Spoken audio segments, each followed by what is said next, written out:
The Philadelphia Eagles are Super Bowl champions. Eagles fans everywhere, this is for you.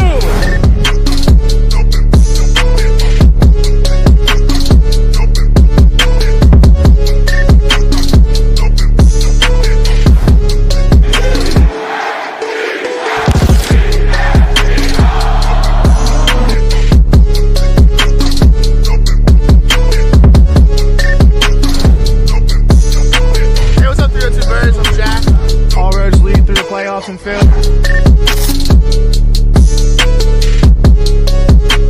What's up, guys? Dutchy talking in here. As always, God bless. Go Birds. Let the celebration begin. You are now listening to the 302 Birds Eagles Postgame Show with Jack and Dalt. Proudly powered by TickPick, the official fan experience partner of the Philadelphia Eagles. Now, let's take it to the show.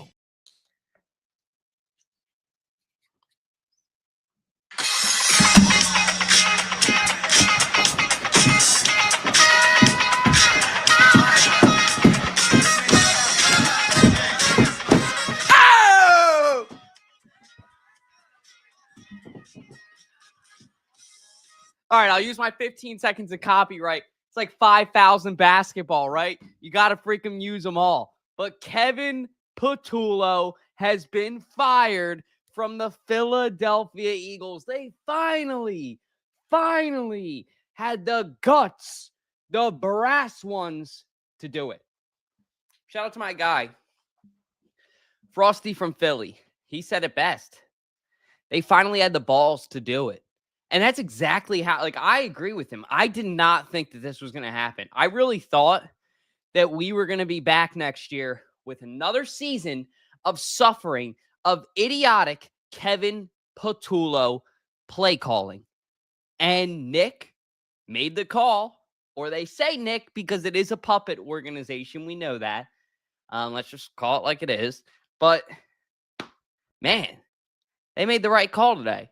They got out a guy that wasn't supporting Nick Sirianni. And I think that Nick was a part of that decision.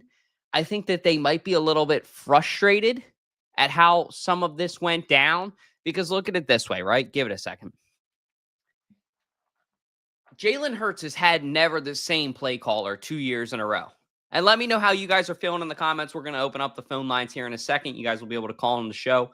Share how you're feeling about Liberation Day, as shout out to Chris said in the comments on the main page, my old neighbor. I mean, hit the nail on the head. It's a great feeling. They had to do this. They needed to make the call and get Patullo out of here because he's inept. That's the nicest way I can. And I have nothing against him as a person. I don't agree with egging his house. I don't agree with those things, but he's just not meant to be employed by the Eagles. He's meant to be employed by another organization, maybe the Dallas Cowboys, if you guys are looking. No, I'm kidding. Point being, it didn't work out. I thought that the Eagles should have cut their losses with the whole Patullo scenario once we got to December. Once we got through that Bears loss on Black Friday, I was like, okay, I've seen enough. If we have this guy in here, we're going to be a first-round exit in the playoffs. I literally said we're going to be, and you can go back and look probably on the postgame show for the Eagles-Bears. I probably said we are going to be a first-round exit if we don't make a change in offensive coordinator. I have no faith. Where are we at now? First-round exits as defending Super Bowl champions. Even the year that Alshon Jeffrey, the ball went through his hands, we at least got through the first round. Shout out to the double doink year. We at least got a cool memory out of that. This year, the only thing it was a good game, right? There were good moments, but it's just not the same when you lose in the playoffs. I'm not going to watch football the same way. This is cool. This is a great souvenir I got from the game. The rally towel with the Acme up top. If you know, the Acme, as people from Delco say. But it's every time I see this now, too, the first thing that's going to go to my head is, oh, yeah, we got knocked out by the Niners first round. And you know what? Gilly said it best. Shout out to Gilly. The only people that can talk shit right now to Eagles fans are Niners fans. That's it. That's the only people that have a right to talk shit. If you are a Chiefs fan, if you are a Ravens fan, don't even fucking speak first off because you didn't even make the playoffs. If you're a Bills fan, or not, like, we beat you also, just saying, like, or a Cowboys fan saying, Cowboys, you didn't even make the playoffs and you're the laughing stock of the NFL for the past 30. What are you talking about, buddy? Like, pipe the fuck down in the corner. So I see all these other fan bases in my comments, in my DMs. You guys can only imagine. Like, I went through this morning when I woke up at 6 a.m. I was scrolling for 30 minutes. Like, I went through probably 400 DMs. So if I didn't get back to you, that's why I got 400 DMs, mostly hate mail. Like, probably 370 of them were hate mail, hate messages.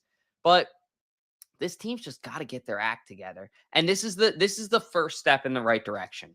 I'm happy about it. I'm interested to hear. And the phone lines are open if anybody wants to call in. 302-316-4848.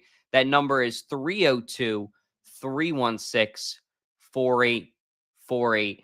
But yeah, I'm interested to hear, who do you guys want the team to bring in? So shout out to Shardy. He's here in the comments. He's saying, bring me Mike McDaniel or I like Kevin Stefanski a lot. I think here's the two things that I've heard with that. Number one, he is head coaching quality. Like, he's going to be a head coach somewhere. He's that good. Number two, if we even make it to him being an offensive coordinator, I've heard that he had problems with Shedeur Sanders. Now, does that really concern me? Probably not, because Jalen Hurts is here and Shedeur Sanders is here, but maybe be a little bit cautious with that. Dabble, same thing. I really like that call. I would let Jalen Hurts honestly make this decision. Like, this shouldn't be a Nick Sirianni decision. This shouldn't be an organization decision. This should be and even get AJ's opinion on it. Like, ask AJ Brown, how do you feel about the guy? Include AJ Brown on some of the interview process. Doesn't have to be the whole thing. But when you include people in something, it makes them feel a part of it. And it makes them feel a part of the decision. And that's what I want. I want more buy-in from AJ Brown and Jalen Hurts. And that's a good way to get it and get a new offensive coordinator. What's up, Todd? I'm excited to see you here. Wow. Munkin from Baltimore is a great call. He was exceptional with Lamar. I think he went to another team after that.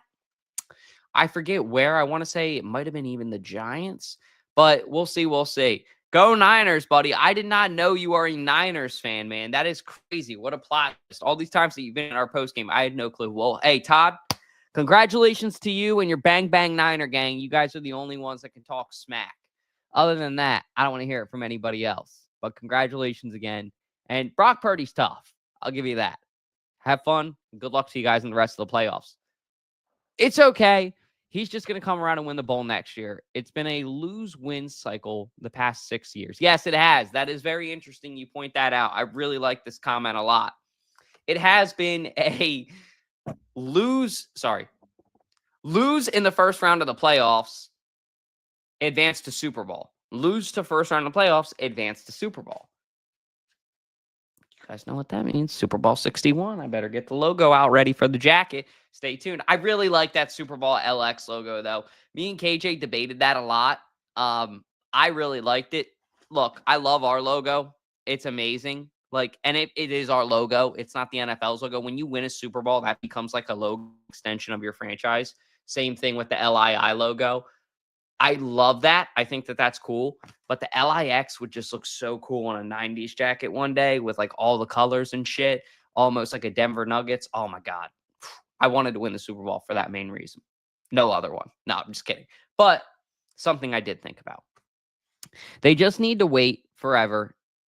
Not wait forever to hire. That's the issue in 23 and 25. They waited too long, and then people were gone. Stuck with an inside hire. Yeah, I do think it's good that they are bounced early. It gives them time to figure out who is a good call. Because I know when Kellen Moore came in, like, let's talk about this for a second too, guys. There were times that all of us, myself included, when Kellen Moore was here, were all like, is he the guy? Is he not the guy? And then the Eagles figured it out and won the Super Bowl. So we'll see how it goes. But yeah, you are 100% right, Shardy. They need to get out early. They need to do their research. I heard that Carson Steele, a fullback or whatever, a running back, is already signed with the Eagles. That's amazing to me. Like, how is that even allowed? I mean, I guess because both teams are eliminated from the playoffs, if that's what you want to do. And it's not like it's like a signing. It's like a intent to sign with the Eagles. But fascinated by that. So we'll see. We'll see. Doug Peterson or Frank Reich. Oh, interesting. Frank Reich, I don't know what he's up to. I would have to do my research about that.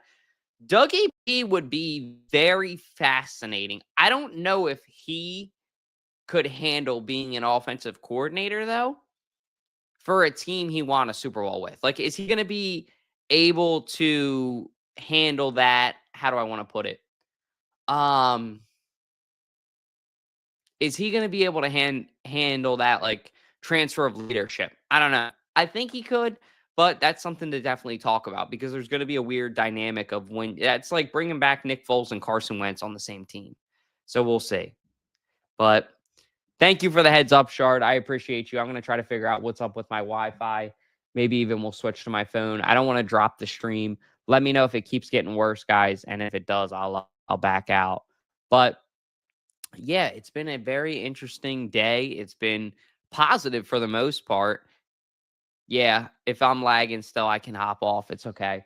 But I just wanted to hop on here really for 10 minutes, give anybody a chance to call in who wants to call in. That number's still up there if anybody wants to. And really just kind of break this down, give some thoughts on how I'm feeling. Exciting, obviously. There are things that I like about Dabble. There are things that I like about McDaniel, and there are things that I like about Stefanski that I think that they should be the three favorites. There are other coordinators that are great in the NFL too, but I think that those names are very talented and would be coaches that would fit in the culture, would be respected by the players for the most part, and I think would succeed.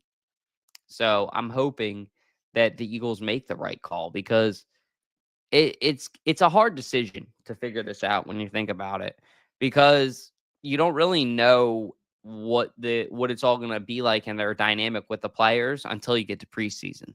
So you're kind of just like shooting in the dark whenever it comes to an offensive coordinator. And it's even harder as fans to guess. Like, look at us with Kellen Moore last year. We didn't know if he would be the guy or not the guy. And he absolutely had a brilliant game plan in the Super Bowl offensively for the Eagles to succeed. So, I mean, I'm not sad or mad at Kevin Patullo. What I'm sad and mad at is that the Eagles have a wasted year that they could have went to the Super Bowl or went further. Like, people forget this is the year we're paying Jalen Hurts. This is the year we're paying A.J. Brown. This year we're paying Devontae Smith, Saquon Barkley. Like, the list goes on. And they didn't capitalize on it. They were a first-round exit. It happens. That's sometimes the name of the game. That's sometimes how football goes. But, man, oh, man, this one stings. This one stings a lot. So we'll see where the Eagles go from here. Hopefully up. I appreciate you guys for tuning in, who tuned in. I'll probably hop off here just because I know my Wi-Fi is a little bit spotty. And I really appreciate y'all. But, yeah, Kevin Patullo's fired. Rejoice. Let me know how you guys are feeling in the comments. Comment on the video after, and be sure to subscribe to 302 Birds for more Philadelphia Eagles content. Have a great night.